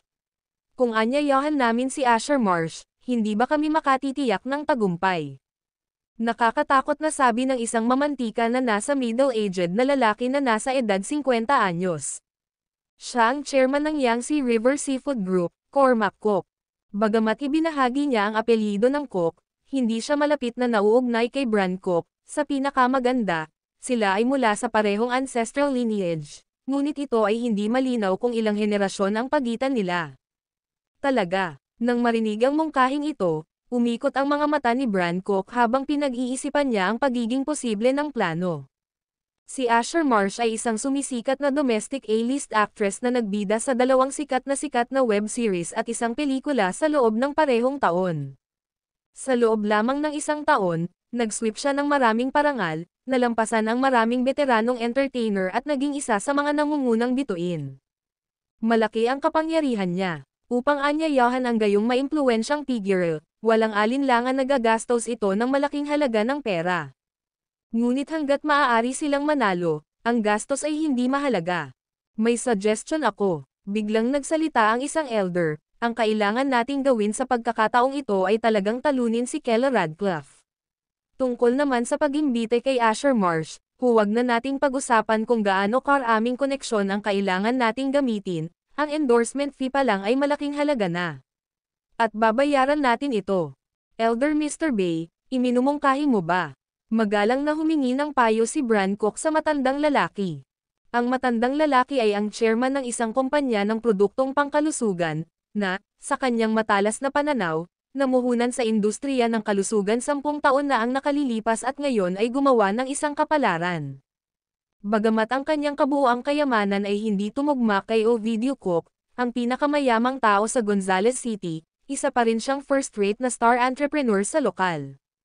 Mag-strike tayo mamaya, marahang hinaplos ni Elder Mr. Bay ang kanyang baba, tumingin sa kinatatayuan ni Kela Radcliffe, ngumiti, at sinabing, hayaan mo muna siyang tumingin. Kung sino man ang mahanap niya, makikipag-ayos tayo sa mas malaking alok. Patayin ang 2 ibon gamit ang isang bato. Ang kilos na ito ni Elder Mr. Bay ay napakatalino. Ang mga nakapaligid na tao ay lahat ay nagtaas ng kanilang mga hinlalaki sa paghanga, ang kanilang mga mata ay puno ng paggalang. Tunay na ang diskarte ng isang taong kumikita ng kamao, iba ang iniisip sa lahat. Kung gayon, makikinig ako kay Elder Mr. Bay. Mamaya, magkakaroon tayo ng isang tao na susubaybayan si Kela Radcliffe sa buong oras. Saan man siya magpunta, naruroon din tayo. Sa ganoong paraan ay makakatipid tayo ng oras at pagsisikap at ang huling pagtawanan sa kanyang pagbagsak. Itinaas ni Bran Cook ang kanyang baso mula sa mesa, pinaikit ang kanyang mga mata, at sinabing, sa tagumpay, iinom ba tayo? Cheers! Ang lahat ay uminom sa isang lagok at nagpatuloy sa masayang tawanan at daldalan. Gayunpaman, si Kela Radcliffe ay nakasimangot sa pag-aalala. Kinakatawan ng mga maliliit at katamtamang negosyo ng Gonzales City, tiyak na hindi niya basta-basta kayang magtapon ng pera tulad ni Bran Cook. President Radcliffe, ano ang dapat naming gawin tungkol dito? Lahat kaming maliliit at katamtamang negosyo ay umaasa sa iyo. Ang Bran Cook na ito ay malinaw na may masamang intensyon. Nagsalita siya tungkol sa pagbuo ng isang alyansa sa negosyo, ngunit malinaw na gusto niya kaming makuha. Eksakto. Kung magpapatuloy ito, baka mabangkarote tayong lahat, ang gawain natin sa buhay ay ninakaw ng mga hamak na iyon. Kailangan mong isipin ang isang bagay, ang aming hinaharap ay nasa iyong mga kamay. Ang mga maliliit na may-ari ng negosyo ay nagkumpol-kumpol, itinaas ang kanilang mga salamin na may time na mukha, na nagsusumamo, pakiusap. Lahat, gagawin ko ang lahat. Itinaas ni Kela Radcliffe ang kanyang baso, naramdaman ang bigat ng kanyang responsibilidad sa unang pagkakataon. Ang video na ito ay edited by Herban Storytelling. Kabanata 468 sinadya ko sa lungguhit isa. Pagkatapos umalis sa 5-state international, hinatid ni Julius Reed sina Kela Radcliffe at Cosmo Sevilla. Kailangan ng anumang tulong. Napasulyap siya kay Kela Radcliffe, na malalim ang iniisip sa passenger seat. Ang pagkakaroon ng nakatagpo ng isang mahirap na isyo pagkatapos na maupo sa pwesto, si Kela Radcliffe, isang batang babae, ay tiyak na nasa ilalim ng matinding presyon. Ayos lang, Susubukan kong hawakan ito. Isang mahinang ngiti ang inialay ni Keller Radcliffe, isang matigas na pagsuway na nagniningning dito. Kung kailangan mo ng tulong, sumigaw ka lang. Medyo marami pa akong kakilala sa kabisera, huwag mong kalimutan, ang asawa mo ay mula sa mayamang pamilya. Ngumiti pabalik si Julius Reed ngunit hindi na nagsalita pa. Kilalang kilala niya ang karakter ni Keller Radcliffe, malakas at matigas ang ulo. Kung talagang nag-alok siya ng tulong, tiyak na isang dagok ito sa kanya. Nais niyang makakuha ng paggalang sa pamamagitan ng kanyang sariling pagsisikap, hindi sa kawang gawa. Habang bumibiyahe ang sasakyan sa isang desyerto na kalsada, biglang kumunat ang noo ni Julius Reed. Sa likod niya, may kotseng malapit sa kanila. At tila itinulak ito ng isang propesyonal, na nagpapanatili ng isang distansya na hindi napapansin kung hindi dahil sa matalas na pandama ni Julius Reed. Napansin din ni Cosmo ang sasakyang nakabuntot sa kanila. Master, kailangan ko na bang lumabas? Pasigan niyang tanong. Lumabas ka, para saan? Si Keller Radcliffe ay hindi nakakalimutan sa pagtugis at sa gayon ay medyo nataranta. Napakadilim noon, wala man lang street lamp, medyo delikado ang paglabas. Ang 5 estado na International Plaza ay matatagpuan sa bagong distrito, isang lugar na naghihintay na paunlarin. Bukod sa kaparangan, mayroon lamang isang malungkot na gusali sa paligid. Dahil dito, ang kalsada ay tinutubuan ng mga damo, at ang mga street lamp ay hindi pa nakakabit. 10 taon na ang nakalipas, ang lugar na ito ay isang maliit na nayon lamang. Ito ay desyerto lamang pagkatapos ng demolisyon. Iuwi mo muna ang asawa ko. Nakatanggap lang ako ng tawag, nasa likod natin ang isang kaibigan. Sinulyapan ni Julius Reed ang kotse sa likod sa pamamagitan ng rearview mirror at lumingon kay Keller Radcliffe. Pinagkatiwalaan siya, "Honey, ito ay isang kaibigan mula sa kabisera na matagal ko nang hindi nakikita. Baka malate ako." Isang kaibigan mula sa kabisera. Talaga. Medyo may pag-aalinlangan si Keller Radcliffe. Ngunit mula nang malaki ang ipinagbago ni Julius Reed, marami na talaga siyang naging bagong kaibigan. Ang mga taong tulad ni Aaron Jackson na may kapangyarihan sa mga teritoryo at mga kamag-anak sa Titan Group tulad ng Skyraid. Kaya hindi kakaibang sabihin na mayroon siyang mga kaibigan mula sa kabisera. Hindi ka makikipagrelasyon kay Itay Huntington, di ba? Biglang tanong niya na seryoso ang mukha. Bumigat ang pagkakahawak ni Julius Reed sa manibela, muntik nang mabangga ang sasakyan sa puno sa tabi ng kalsada. Asawa, ganyan ba akong tao? Masyado siyang inosente. Paanong masama ang tingin sa kanya ng sarili niyang asawa? Sinong nakakaalam? Huminga ng mahina si Keller Radcliffe, saka humagalpak ng tawa, inaasar ka lang. Tingnan mo, guilty na parang magnanakaw. Ikaw, sige, hayaan mo na. Inosente ako, sa napakagandang asawa, bakit ako magnanasa para sa isang balo? Matuwid na nagsalita si Julius Reed. Sigurado ka bang nasa likod natin ang kaibigan mo? Delikado kapag gabi, baka maghintay ka sa kotse. Hinawakan ni Keller Radcliffe ang kamay ni Julius Reed. Ang kilos na ito ay nagpang-inag sa katawan ni Julius Reed, at pagkatapos ay lumundag ang puso niya sa tuwa. Salamat sa pag-aalaga, Mrs. Sa totoo lang, tinawagan niya ako habang nasa 5 State International Plaza kami, sinabing hahanapin niya ako doon. Sino ang nakakaalam, pagkaalis namin, dumating siya. Pagkatapos ay nagpadala siya sa akin ng isang mensahe ng boses, na nagsasabi sa akin na siya ay sumusunod sa likuran. Si Julius Reed ay matiyagang naghabi ng kasinungalingan. Nagsimula na ring bumagal ang kanilang bilis. Bakit hindi ko narinig? Nanatiling nagdududa si Keller Radcliffe. Magmula nang sumakay sila sa sasakyan ay nag-uusap silang tatlo at wala pang natatanggap na tawag sa telepono.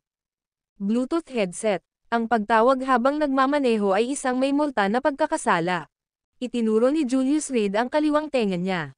Napakadilim ng loob ng sasakyan, at dahil nasa gilid na mas malapit sa labas, hindi malinaw na makita ni Keller Radcliffe. Huwag kang mag-alala, honey. Isang matandang kaibigan na hindi ko nakikita sa loob ng maraming taon, tulad nito, pinapanood mo akong sumakay sa kotse, okay.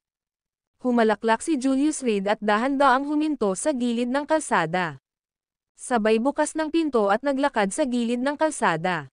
Bumaba din si Cosmo sa backseat at lumipat sa driver's position. Hindi siya nag-aalala tungkol sa kakayahan ng kanyang amo. Ang ilang maliliit na magnanakaw ay maaaring tanggalin sa isang pitik ng isang daliri. Maya-maya, may lumitaw na sinag ng liwanag sa daan. Malinaw na hindi inaasahan ng kabilang partido na biglang hihinto si Julius Reed at ang kanyang mga kasama, at kinailangang magpreno kaagad. Hoy, kapatid! Nang makita ang itim na SUV na huminto, humakbang si Julius Reed patungo dito, patuloy na tumatawag. Boss, nalantad na ba tayo? Sa driver's seat, tanong ng isang kalbong lalaki. Who cares? Nandito kami para pumatay pa rin, ngayong tumigil na siya, mas mabuti pa. Walang tao sa paligid, harap o likod. Pagkatapos ng pagpatay, magkakaroon tayo ng aksidente sa trapiko, at walang sino man ang makakapag-trace nito pabalik sa atin. Sa passenger seat, hinawakan ng isa pang kalbong lalaki ang kanyang ulo at sumili ang ngiti sa kanyang mga labi. May katuturan. Dapat ba tayong kumilos ngayon? Tanong ng lalaking nasa driver's seat. Huwag magmadali. Tingnan natin kung anong uri ng laro ang una niyang nilalaro. Ibinaba ng kalbo ang bintana at pinagmasdan si Julius Reed na dahan-daang lumapit. Kasabay nito, isang dagger na kumikinang na may malamig na liwanag ang lumitaw sa kanyang kamay. Mr. Thornycroft, bakit ang tagal mo? Lumapit si Julius Reed sa passenger side, tumatawa at nagmumura. Kung hindi ka pa dumating, uuwi na sana ako para matulog kasama ang asawa ko. Kuya, ikaw. Iniangat ng kalbong lalaki ang kanyang ulo sa labas ng bintana, hindi maintindihan kung ano ang ginagawa ni Julius Reed. Hindi pa siya kumikilos, kaya tiyak na hindi malalaman ng kabilang partido na naroon siya para patayin siya. Kung alam niya, lalapit pa rin ba siya ng ganoon katawa para ligawan si kamatayan? Smack! Sinampal ni Julius Reed ang ulo ng kalbong lalaki, na tumatawa. Mr. Thornycroft, ang tigas ng ulo mo gaya ng naaalala ko pagkatapos ng mga taon na ito. Fuck, how dare you hit my boss? Nagkunwaring aabot ng armas ang lalaking nasa driver's seat ngunit nahawakan ito ng kalbong lalaki. Kuya, maling tao ang nakuha mo. Naging malungkot ang kanyang ekspresyon. Sa lahat ng taon niya sa negosyo, hindi pa siya nagkaroon ng lakas ng loob na hampasin ang kanyang kalbo. Ito ay isang insulto. Parang naghuhukay ng lupa sa ulo ng Tai Siyang Lao Jun. Ganun ba? Lumingon si Julius Reed sa paligid at saka lumingon sa likod para makita ang kalbong lalaki na sinampal muli ng malakas ang ulo. Mr. Thornycroft, nakita. Ngayon lang, sinabi ng isang taong kamukha mo talaga na maling tao ang nakuha ko. Napakamot siya sa ulo, tumawa ng nakakaloko. Sa loob ng sasakyan, pinagmamasdan ni Cosmo at Keller Radcliffe ang dalawang lalaki na nagtatawanan at nag-uusap. Ang kanilang mga kilos ay napakagiliw, at higit na nakadama ng kagaanan. Mistress, siya talaga ang kaibigan ng aking amo, gumagaan ka na ba ngayon? Tumingin si Cosmo kay Keller Radcliffe. Nang walang pagtiyak sa kanyang may bahay, hindi siya makaalis sa lugar. Ngunit ang paraan ng pagbati ni Julius Reed ay masyadong magaspang. Napakunot-noo si Keller Radcliffe, pinapanood si Julius Reed na hinahampas ang ulo ng kalbong lalaki sa rearview mirror, humiling-iling na nakangiti, let's go. Dahan-daang humandar ang sasakyan at agad na nawala sa kalsada. Si Cosmo ay isang mahusay na driver, at sa gayong mga desyerto na kalsada, kakaunti ang makakahabol sa kanya. Anak, may sakit ka ba? Hindi na napigilan ng lalaking nasa driver's seat ang kanyang emosyon at sinunod ang kanyang amo sa pagsasalita, itong lalaking ito ay tanga.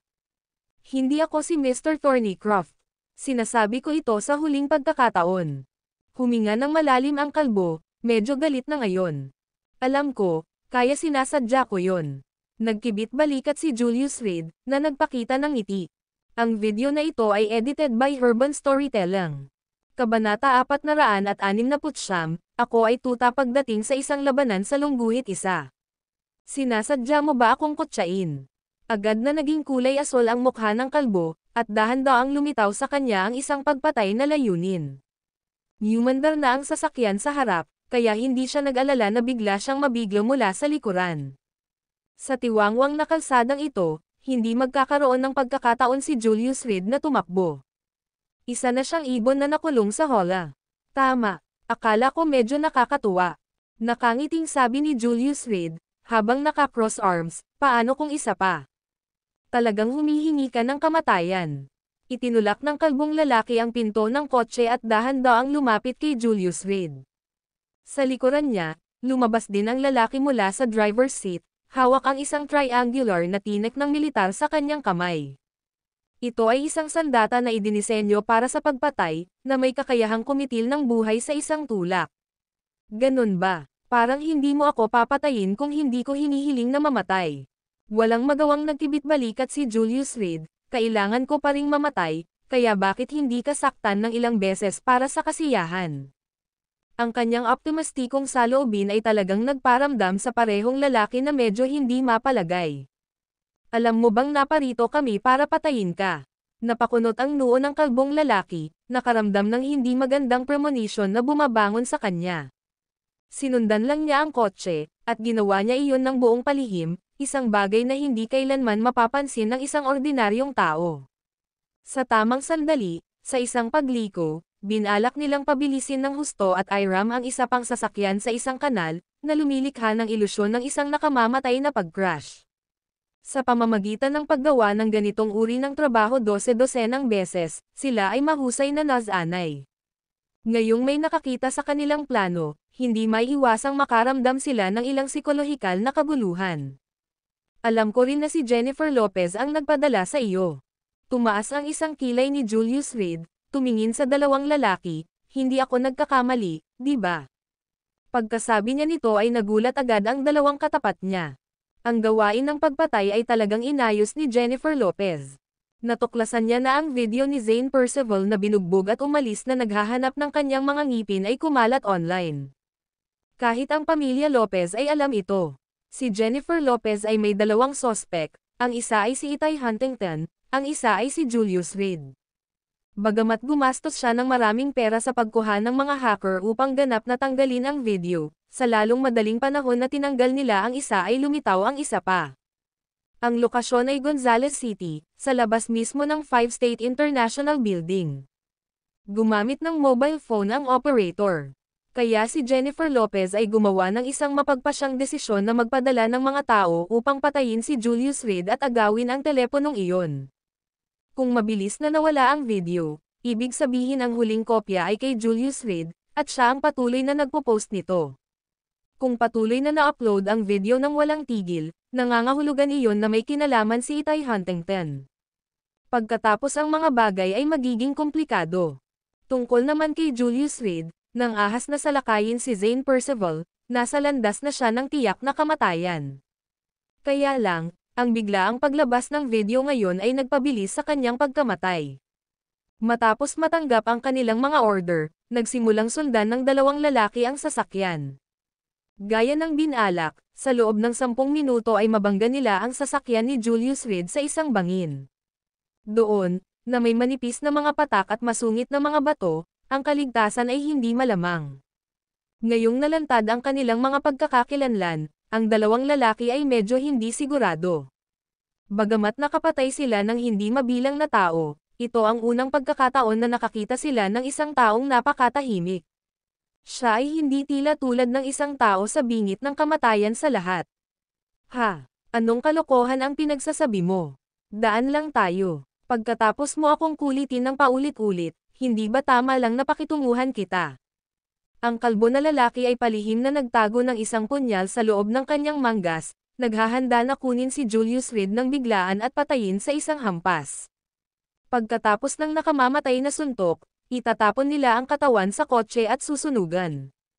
Lumikha ng huwad na hitsura ng isang lasing na driver na nabangga sa gilid ng kalsada at aksidenteng nasunog. Tigilan mo na ang pagpapanggap, kawili-wili ba ito? Si Julius Reed, nang walang anumang senyales ng pagtatanggol, ay nakatayo lang doon habang naka-cross arms, nagsasalita na parang walang partikular na tao, isang nagngangalang Bright, at isa na nagngangalang Director Ridge, dalawang shadow warriors ng tauhan ni Jordan Martin. Hindi lang kayo ang pinagkakatiwalaan ni Jennifer Lopez kundi pati na rin ang malalayong pinsan ni Jordan Martin. Ikaw, paano mo nalaman yan? Nanlaki ang mga mata ni Bright, na parang may malamig na simoy ng hangin na humihip sa kanyang kalbon na ulo. Paano kaya nila nalaman ang tungkol sa isang bagay na napakalihim? Isang oras pa lang nila natanggap ang assignment, bago pa lang nila nakita ang mga litrato ni Julius Reed. Boss, huwag mong hayaang lokohin kanya. Mahigpit na hinawakan ni Director Ridge ang triangular na tinek ng militar, maingat sa pagbabantay. Walang silbi. Nanliit ang mga mata niya, dumilim na ang mukha sa sukdulan, dahil tumpak niyang may larawan ang ating mga pinanggalingan, dapat alam din niya ang layunin ng ating paglalakbay. Director Ridge, walang saysay na tanggihan ito. Ngunit pagdating sa pagpatay, natalo na ba tayo? Totoo iyan. Kahit anong malaman niya, hindi makapagsalita ang patay. Tumanggo si Director Ridge, na nakabawi mula sa kanyang unang pagkabigla. Sa usapin ng pagpatay, nakamit nila ang karunungan. Maging ang ilang mayayamang negosyante ay pinatay nila sa mga club sa kabisera. Stealth, scene manipulation, at surprise ang signature approach nila. Si Jennifer Lopez ay nasangkot sa maraming hindi magandang aktibidad sa kabisera, at ang dalawang ito ay madalas na naruroon sa likod ng mga eksena. Ibigay mo muna ang iyong cellphone, at bibigyan kita ng mabilis na kamatayan. Hawak ang isang punyal, nagbanta siya. Samantala, si Director Ridge ay pamwesto sa likod ni Julius Reed, handang hamampas anumang oras. Sa tingin mo kaya mo akong patayin? Umiling si Julius Reed na puno ng paghamak, bagay talaga si Jennifer Lopez, nagpapadala ng 2 basura para patayin ako. Isang insulto sa akin. Tatandaan ko itong sama ng loob. Sabihin mo ulit yan. Bahagyang nanginig ang kamay niyang may hawak ng punyal, kilala sila bilang Black and White Impermanence, at tinawag sila ng mga underworld figure na Black and White Impermanence. Dahil sa tuwing magpapakita ang mga kapatid na ito, malamang na mamatay ang mga makakakita sa kanila. Kaya tinawag silang Grim Reaper na humihingi ng buhay. Ngayon, sila ay tinatawag na basura. Maaari mong isipin kung gaano galit ang naramdaman ni Light at Director Ridge. Mali ba ako? Pinandilatan ni Julius Reed ang dalawa sa harapan niya, umiling muli, para patayin kayong dalawa. Hindi ko na kailangan pang magtaas ng daliri. Ang mayabang na tono na ito ay napuno ng paghamak. Sabihin mo yan ng isang beses pa. Ang bibig ni Light ay nanginginig na hindi mapigilan, halatang galit. Kailangan ng stealth sa kanilang linya ng trabaho. Sila ang pinakamatulas na espada ni Jennifer Lopez, nakatago sa pinakamadilim na lugar, hindi nakakakita ng liwanag ng araw. Ang takot, ang siyang nagparamdam sa kanila na pinakabuhay at kontento. Ito ang mismong kahulugan ng kanilang pag-iral. Ang dalawa ay nanirahan sa kadiliman sa buong taon, hindi maaaring mamuhay ng normal. Sa sandaling malantad, mawawalan sila ng halaga bilang mga nakatagong armas. Sa tuwing sila ay lilito, ang pagmamasid sa kanilang biktima na nagmamakaawa, lalo na ang kawalan ng pag-asa sa kanilang mga mata at ang nakikitang takot, ay nagdulot ng matinding kasiyahan kay Light at Director Ridge. Sila, tulad ng mga Grim Reaper, ay malamig na pinagmamasdan ang mga taong namam-alamos sa kanilang paanan. Sa wakas, sa lubos na kawalan ng pag-asa, kitilin nila ang mga buhay na iyon. Pero ngayon, nainsulto sila. Ihahatid na kita ngayon din. Huminga ng malalim si Light, nanginginig ang kanyang katawan. Ang kanyang mental state ay nasa bingit ng pagbagsak. At si Director Ridge, ay hinawakan din ang triangular na tinek ng militar sa kanyang kamay, ang kanyang paghinga ay mas mabilis. Sila ay naghahanap ng paghihiganti, upang patunayan ang kanilang sarili. Gusto nilang lumuhad si Julius Reed at magmakaawa na parang aso. Kailangan nilang bawiin ang kanilang dignidad. At lahat ng nawala sa kanila. Sabay-sabay kayong lumapit sa akin, aso ako kung kailangan kong kumilos. Huminga ng malalim si Julius Reed, taoy. Isang dure. At diretso itong damapo sa ulo ni Light. Ang video na ito ay edited by Urban Storytelling. Kabanata 470, mag-ingat sa bintana sa lungguhit isa. Huff, duguan ang mga mata ni Aaron Jackson, at nagsimulang kumaibot ang mga sulok ng kanyang bibig. Nagpakawala siya ng dagandong, galit na hinawakan ang punyal sa kanyang kamay, nakatingin kay Julius Reed sa kanyang harapan. Para siyang galit na leon. Ang lakas ng loob mong insultuhan ako. Ilang dekada ng pinaslang, sinong biktima ang hindi lumuhad at humingi ng awa? Ang ilan ay sobrang takot na ang kanilang mga binti ay nanlambot, at ang iba ay nawalan pa ng kontrol sa kanilang pantog at bituka. Ngunit ngayon, ang kanyang biktima ay dumura sa kanyang mukha. Pagbabayaran mo ang iyong kamangmangan. Huminga ng malalim, inilabas ni Aaron Jackson ang isang panyo mula sa kanyang bulsa at marahang pinunasan ang kanyang mukha at noo. Nanginginig na ang kamay na may hawak ng panyo.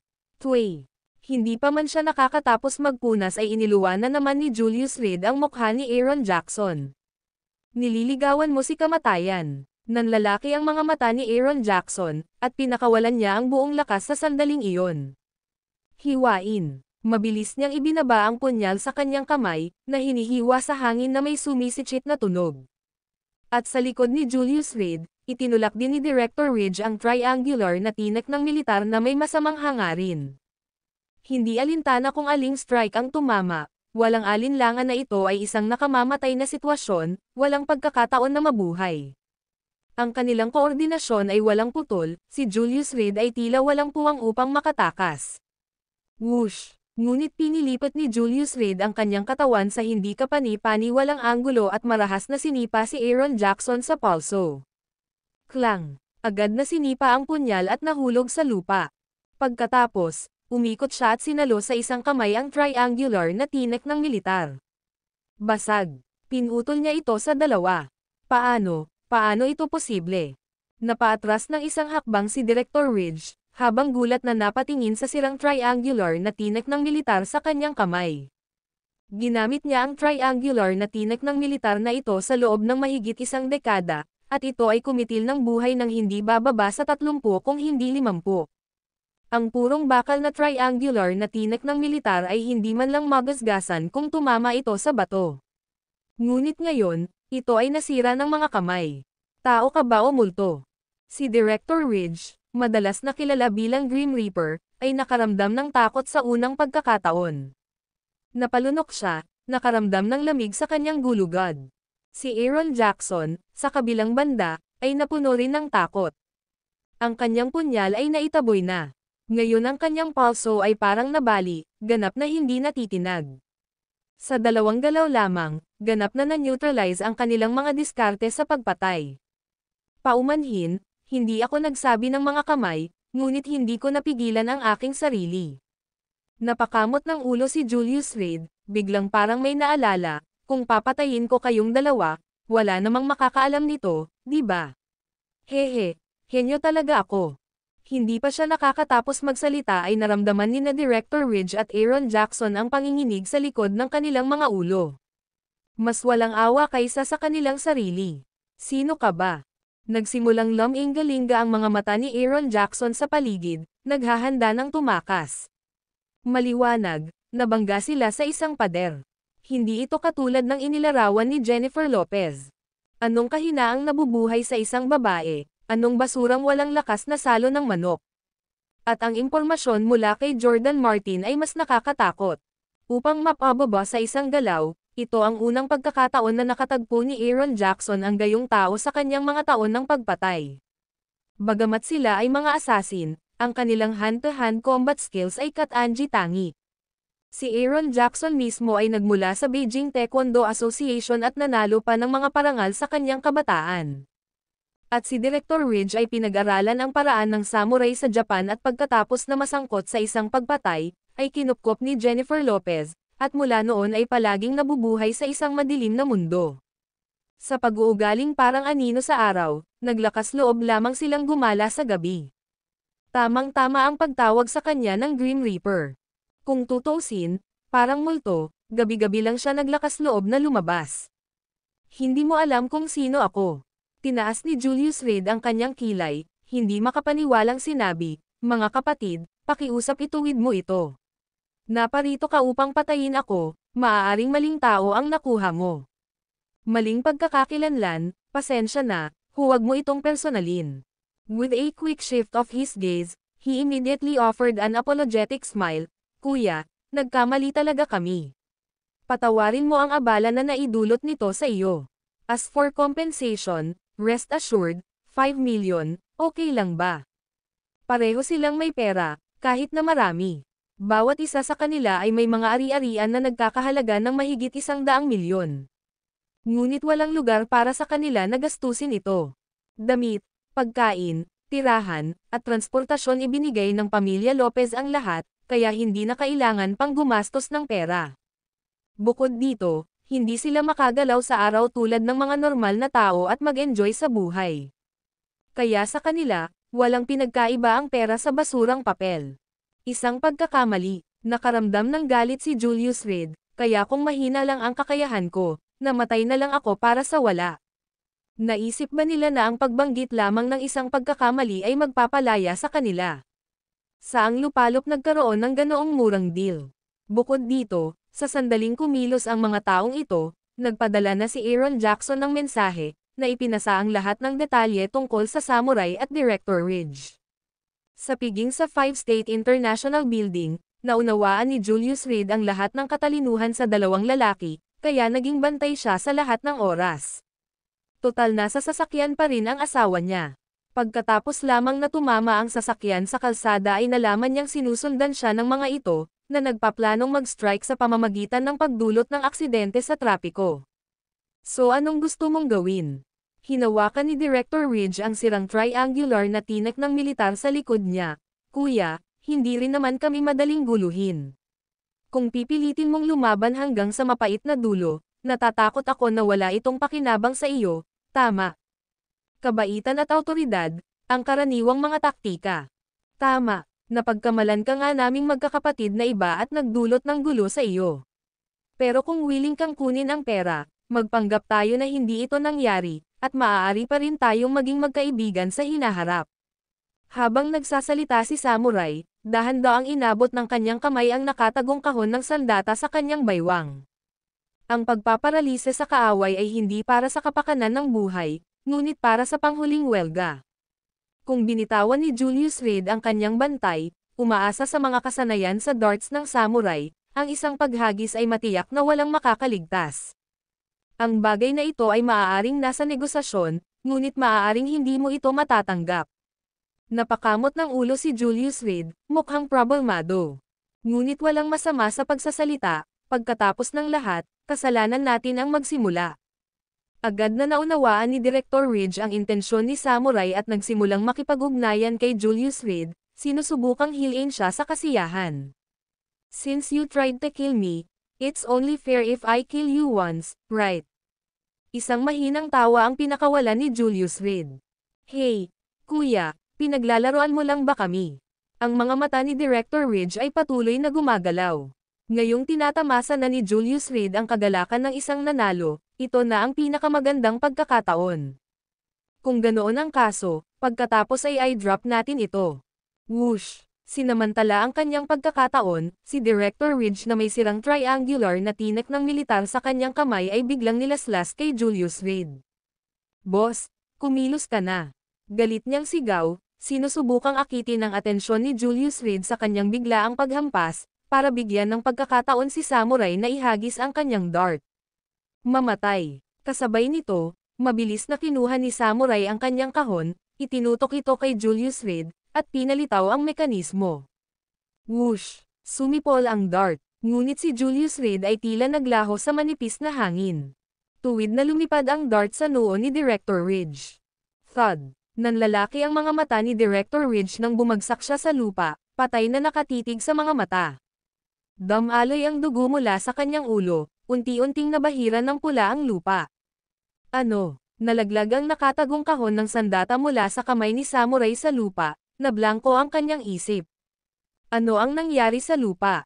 Hoy, walang awa ka talaga, pinapatay mo pa ang sarili mong kapatid pagdating dito. Puff! Lumitaw si Julius Reed sa kanyang likuran sa hindi malamang oras. Sa pagbagsak ng kanyang mga salita, ang natitirang kalahati ng triangular na tinek ng militar ay bumulusok sa likod ni Samurai. Ding-ding-ling. Maya-maya lang ay biglang nagring ang phone. Kinakamot ni Julius Reed, inilabas ang isang telepono mula sa bulsa ng dibdib ni Samurai. Ang papasok na caller ID ay nagpakita ng 001. Paano nangyari? Sa pagsagot ay narinig ang boses ni Jennifer Lopez. Nasira ito. Isang ngiti ang naglaro sa mukha ni Julius Reed, at binalaan niya sa telepono, Miss Lopez, mag-ingat sa kung ano ang nasa labas ng iyong bintana.